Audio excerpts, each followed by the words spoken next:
अभाज्य संख्याओं के बारे में कुछ जानते हैं? क्या क्या होती है? वो संख्या जो किसी से घटती है। हाँ हाँ बोलो। सबसे छोटी अभाज्य संख्या शुरुआत करो। कहाँ से शुरू होगी? एक से। मैं बताऊँ? दो। अभाज्य संख्या 2 से शुरू होती है, ठीक है। एक ना तो भाज्य होती है और ना ही अभाज्य। 2, 3, 5, 7 और आगे आगे चली जाएंगे, आप बाकी देख के समझ गए होंगे किस तरीके से क्या है। फिर इसके बाद आती है भाज्य संख्या। भाज्य संख्या कितनी हो गई? 4, 6, 8, 9, ठीक है, 9 भी है, क्योंकि भाज्य संख्याएं वो होती है जो खुद के अलावा किसी और संख्या से भी कट जाए। ये सब थी कक्षा 6, 7, 8 की बातें। कक्षा 9 में ये कहना चाह रहे हैं कि हम 8 को लिख सकते हैं 2 गुणा 2 गुणा 2, यानी 2 की घात 3। 9 को लिख सकते हैं 3 गुणा 3, यानी 3 की घात 2। 10 को लिख सकते हैं 2 गुणा 5। 12 को लिख सकते हैं 2 दूनी 4 किया 12, यानी 2 की घात 2 गुणा। तो ये जो हमने भाज्य संख्याएं हैं उनको हमने गुणनफल के रूप में लिखा, और जो गुणनफल के रूप में लिखा वो संख्याएं कैसी हैं? इनको गुणनफल के रूप में लिखा, ये कैसी हैं? अभाज्य। इनको गुणनफल के रूप में लिखा 2 और 5 कैसी हैं? तो फिर ये सामान्य प्रक्रिया दोहराई गई लाखों करोड़ों संख्याओं के साथ में, और ये पाया गया कि प्रत्येक भाज्य संख्या अभाज्य संख्याओं के गुणनफल के रूप में लिखी जा सकती है। इसे कहते हैं अंकगणित की आधारभूत प्रक्रिया। क्या कहते हैं? यहाँ तक बात समझ में आ गई। इसमें हम देख रहे हैं कि 2 और 3 जो है वो इसके फैक्टर हैं। क्या है? फैक्टर। 2 और 3 are the factor of square, ठीक। और वो भी कैसे फैक्टर हैं? 2 तथा 3 12 के कैसे फैक्टर हैं? अभाज्य गुणनखंड। अभाज्य क्या है? गुणनखंड। दूसरे शब्दों में हम ये कह सकते हैं कि 12, ठीक है, 2 तथा 3 का क्या है? गुणज। जैसे हम 4 का पहाड़ा पढ़े, 4 एकम 4, 4 दूनी 8, 4 तिया 12, तो 4 के पहाड़े में आने वाली सभी संख्याएं 4 की गुणज कहलाती, ठीक है। अब गुणज का अर्थ क्या हुआ कि जो भी संख्या है वो 4 से गुणा करके उस संख्या को प्राप्त किया जा सकता है। जैसे 20 जो है वो 4 का गुणज है, तो 4 को 5 से गुणा करेंगे तो क्या आ जाएगा? 20 आ जाएगा। बात समझ में आ गई?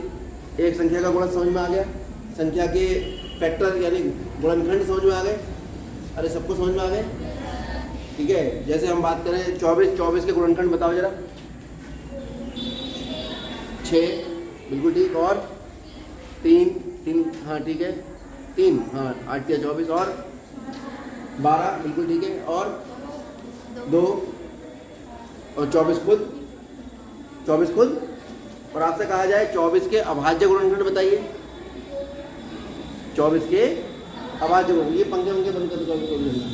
हाँ बताइए 24 के अभाज्य गुणनखंड क्या होंगे? 2 और 3। उसके अलावा 24 के अभाज्य गुणनखंड नहीं होंगे, लेकिन 24 के गुणनखंड होंगे। जैसे 8 है वो 24 का गुणनखंड है, लेकिन 24 का अभाज्य गुणनखंड नहीं है। इसका मतलब गुणनखंड अलग होते हैं और अभाज्य गुणनखंड अलग है। अभाज्य गुणनखंड अभाज्य संख्याएं होती है, जैसे यहाँ लिख के आपको दिखाया है, ये इसके अभाज्य गुणनखंड है 2 और 5। 10 भी इसका गुणनखंड है, लेकिन 10 का अभाज्य गुणनखंड नहीं है। अभाज्य गुणनखंड कौन है? 2 तथा 5। क्लियर हो गई बात? फिर हो गए गुणज, ठीक है, कि जैसे मैंने बताया 2 का गुणज है 12, 3 का गुणज है 12, ऐसे 5 का गुणज 10 है, 5 दूनी 10, 2 का गुणज 10 है, 2 पंजे 10, यानी अगर 2 और 5 इसके गुणनखंड है तो 10 2 और 5 का गुणज होगा। नहीं बात। जैसे यहाँ पे देखो 12 के जो गुणज हैं, गुणनखंड है वो कौन है? 2 और 3 दूनी 6 या 2 दूनी 4, वो सभी क्या है? 12 के गुणनखंड है। तो 12 अपने गुणनखंडों का क्या होगा? गुणज होगा। 4 के पहाड़े में मान लो आता है 28, तो 4 का गुणज कौन है? 28 है, क्योंकि 4 सत्ते 28, यानी 4 से किसी संख्या को गुणा करके 28 को प्राप्त किया जा सकता है। तो 28 का गुणनखंड कौन होगा? 4 होगा। 28 का गुणनखंड कौन होगा? अभाज्य नहीं, गुणनखंड का, जब अभाज्य गुणनखंड कहूँगा तब 28 का अभाज्य गुणनखंड होगा। ये बात पहुँच रही है हमारी आप लोगों तक? यहाँ से इसके बाद आता है कंसेप्ट LCM। सवाल ये उठता है LCM और HCF होते क्या है? कौन बताएगा? पहली बात तो ये कि LCM और HCF किसी एक संख्या के नहीं होते, वो या तो दो संख्याओं के होते हैं या दो से अधिक संख्याओं के। ये बात तो सबके दिमाग में बैठ गई होगी कि LCM और HCF या तो दो संख्याओं के होते हैं या दो से अधिक संख्याओं के। तो LCM होता क्या है? इसका क्या मतलब है? लीस्ट कॉमन मल्टीपल,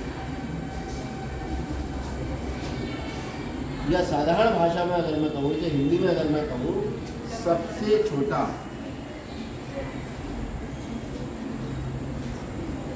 कॉमन मतलब जो दोनों में होता है, यानी सर्वनिष्ठ।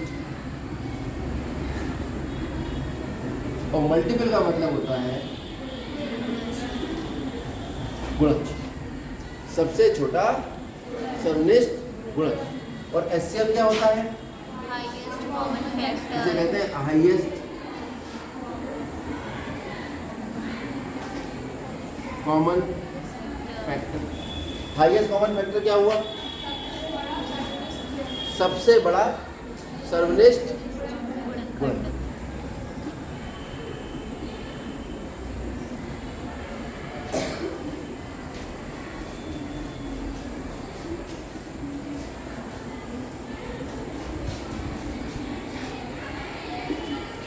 ठीक, अब बात अगर हम करें, एक सामान्य बात करें, जैसे हमने एक संख्या ले ली 12 और एक संख्या ले ली 36, या थोड़ा और बदल लेते हैं 48 और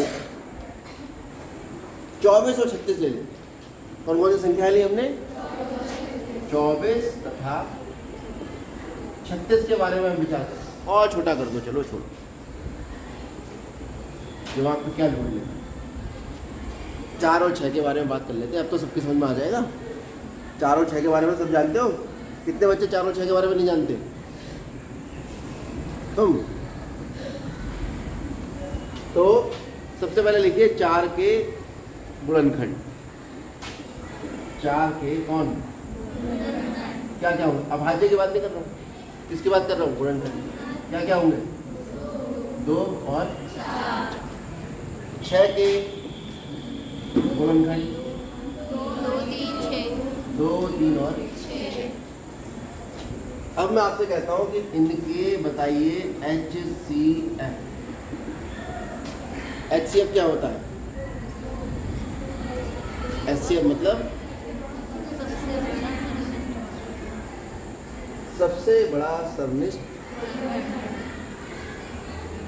बताओ कौन? सबसे बड़ा सर्वनिष्ठ गुणनखंड। तो सबसे बड़ा सर्वनिष्ठ गुणनखंड कौन सा है? 2। 2 से बड़ा सर्वनिष्ठ गुणनखंड कौन है? लेकिन उसमें नहीं है। इसकी गड़बड़ क्यों हो रही? हाँ सही है। सर्वनिष्ठ कौन है दोनों में? भाई 2 दोनों में आ रहा है। इसमें 3 है तो इसमें 3 नहीं है, इसमें 4 है तो इसमें 4 नहीं है, इसमें 6 है तो इसमें 6 नहीं। ऐसी कौन सी संख्या दोनों में आ रही है? तो उत्तर कितना आ गया? अब इसी को हम कर देते हैं, समझ में आ गया ये? अरे ये समझ में आया? अब जैसे हमने दूसरा सवाल कहा 24 तथा 36, इसका हमें HCF निकालना है। ठीक है, सवाल नहीं लिख रहा हूँ मैं क्योंकि अब रिवीजन चल रहा है, तो आपको हम समझाना चाह रहे हैं कि भाई HCF होता क्या है, निकलता कैसे है। क्योंकि जो सवाल कराए जाते हैं तो बहुत विस्तार से चीज़ों को बताया तो जाता है, लेकिन क्योंकि पहली बार आप पढ़ते हो तो आप उस समय समझने की स्थिति में नहीं होते हो, और बहुत से बच्चे एब्सेंट भी होते हैं। तो 24 के गुणनखंड बताओ। बोलो बोलो बोलो। 2, 3, 4, 6, 8, 12, 24, 36 के गुणनखंड। अभाज्य की बात नहीं करी है मैंने। 2, 3, 4, 6, 9 12 13 14 15 16 17 18 और अब हम निकालेंगे इसका क्या क्या होता है एचसीएफ, हाईएस्ट कॉमन फैक्टर, सबसे बड़ा सर्वनिष्ठ गुणनखंड। बताओ कौन है? 12 सबसे बड़ा कौन है? 12 इनका उत्तर कितना है? ये तरीका था जब बिल्कुल हम बात करते हैं परिभाषा की। ठीक है, जैसे मान लो आपको घर पे चाय बनानी सिखाई जाए, ठीक है, जब आप छोटे रहे होंगे, ठीक है, और आपको नहीं पता होगा कि चाय किसे कहते हैं, तो मम्मी ने आपसे कहा होगा बेटा पानी रखो, इसमें उबाल आने दो, फिर इसमें चीनी डालो, फिर इसमें दूध डालो, जो पहले दूध डाल दो फिर चीनी डाल दो, और फिर लास्ट में उसमें पत्ती डाल दो, फिर इसे छान के ले आओ। आपको नहीं पता था कि इसे चाय कहते हैं, लेकिन जब आपको पता लग गया कि भाई चाय बना लाओ, तो आप क्या गए फटाफट चीनी डाला, दूध डाला, पत्ती डाला, फटाफट उबाल के ले आए। ऐसे तो होता था, वरना पूछते थे भाई अब क्या करूं, अब क्या करूं। अभी भी कोई खाने का सामान सीखते होगे बनाना, तो ऐसे तो करते हो कि मम्मी अब क्या डालूं इसके अंदर। या कोई भी हम नई चीज़ सीखते हैं तो हम हर स्टेप के बारे में पूछते हैं, लेकिन जब हम सीख जाते हैं, जैसे साइकिल सीखी होगी, पहले कैंची चलाई है ना, फिर डंडा चलाया, फिर गद्दी पे बैठे, फिर सीधे बैठ के चलाने लगे। उससे पहले पापा या भाई या दीदी पीछे से पकड़ के चलती थी, ऐसे तो होता था। अब आपने साइकिल उठाई, फटाक से आप चल पड़े। तो ये जो मेथड है, ये है इनिशियल लेवल पर, बिल्कुल परिभाषा के आधार पर। अब हाई स्कूल में हमने क्या सीखा? हमने सीखा कि प्रत्येक भाज्य संख्या को हम अभाज्य संख्या के गुणनफल के रूप में लिख सकते हैं। ये कहाँ सीखा हमने? अभी सीखा हाई स्कूल में। और इसको हमने क्या कहा, कौन से पिर में कहा है इसको? अंकगणित की आधारभूत पिरामिड। किसने दी थी ये? गणित के राजकुमार थे। क्या नाम बताया था हमने उनका? हाँ सही बताया, Karl Frederick Gauss. Karl Frederick Gauss थे, उन्होंने इस पिरामिड के बारे में बताया था। है तो बहुत छोटी सी बात, सब जानते हैं, लेकिन उन्होंने बताया। ठीक, अब अगर हम